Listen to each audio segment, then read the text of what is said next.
নমস্কার বন্ধুরা, আমি অন্তরা কিচেন নিয়ে চলে এসেছি। আপনাদের সবাইকে স্বাগত জানাই। আশা করছি আপনারা সুস্থ আছেন, ভালো আছেন।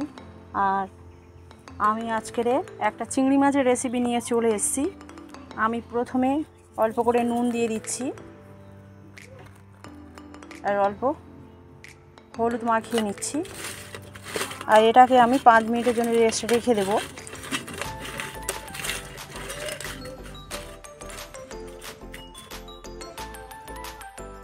আমার 5 মিনিট হয়ে গেছে। আমি কড়াটাকে বসিয়ে দিয়েছি আর চুলোটাকে ধরিয়ে নিয়েছি। আর কড়ার মধ্যে আমি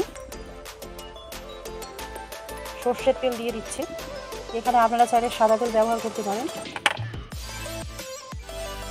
আর তেলটা আমার গরম হয়ে গেছে। আর চিংড়ি মাছগুলো আমি ভেজে নেব। আর এই চিংড়ি মাছগুলো বেশি কড়া করে ভাজবো না, একটু হালকা করে উল্টে পাল্টে ভেজে তুলে নেব।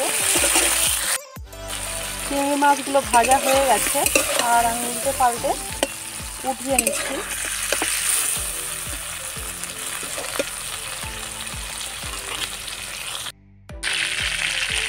আর সেই কড়াইয়ের মধ্যে আর অল্প করে সর্ষের তেল দিয়ে দিচ্ছি।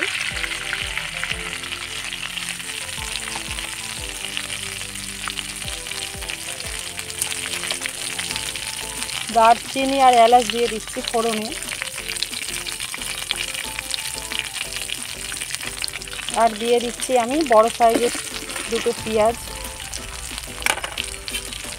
আর পেঁয়াজটাকে আমি ভালো করে ভেজে নেব।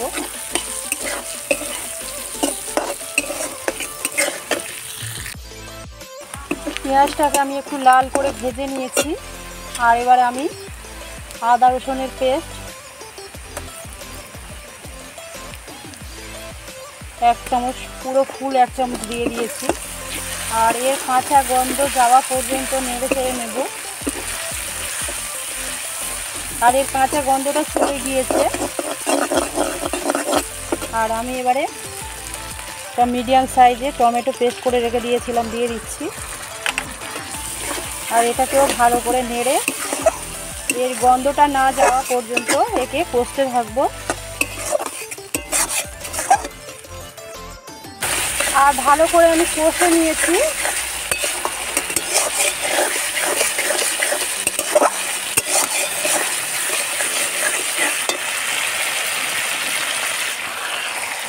আর এখানে হলুদ, লঙ্কার গুঁড়ো, লাল কাশ্মীরি লঙ্কার গুঁড়ো, আর এখানে আছে ধনের গুঁড়ো, জিরের গুঁড়ো, আমি সব দিয়ে দিচ্ছি। আর বেশি পরিমাণে ধনের গুঁড়ো বা জিরের গুঁড়ো দেওয়ার দরকার নেই, অল্প করে দিয়েছি। আর এটাকে ভালো করে কষে নেব।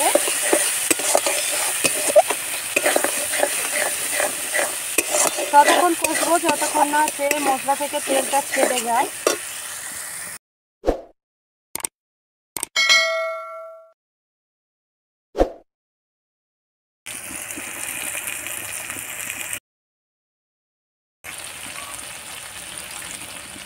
আমি আর একটু জল দিয়ে দিচ্ছি।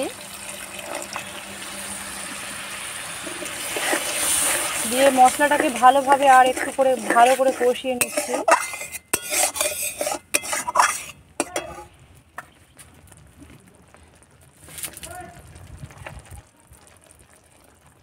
আর এখানে আমি 10-12টা কাজু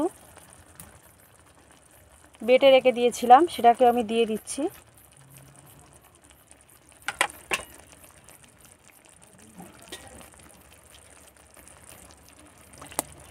আর একটু ধুয়ে জল দিয়ে দিয়েছি।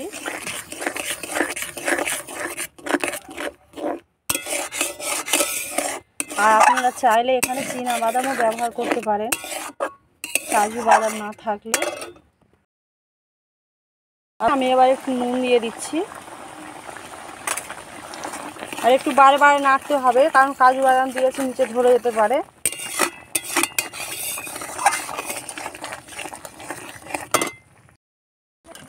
আর মশলাটা কষে ভালো করে ফুটে গেছে।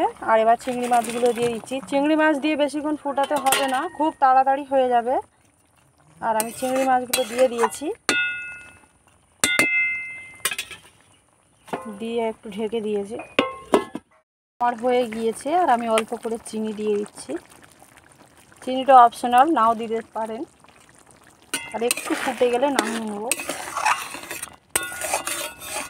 যদি এই চিংড়ি মাছের রেসিপিটি আপনাদের ভালো লেগে থাকে, লাইক কমেন্ট শেয়ার এবং আমাকে সাবস্ক্রাইব করবেন। আর পাশে থাকা বেল আইকনটি ক্লিক করবেন, যাতে আমি নিত্য নতুন রেসিপি ছাড়লে আপনাদের কাছে আগেই পৌঁছে যায়। আর আমার হয়ে গেছে, আমি নামিয়ে নেব।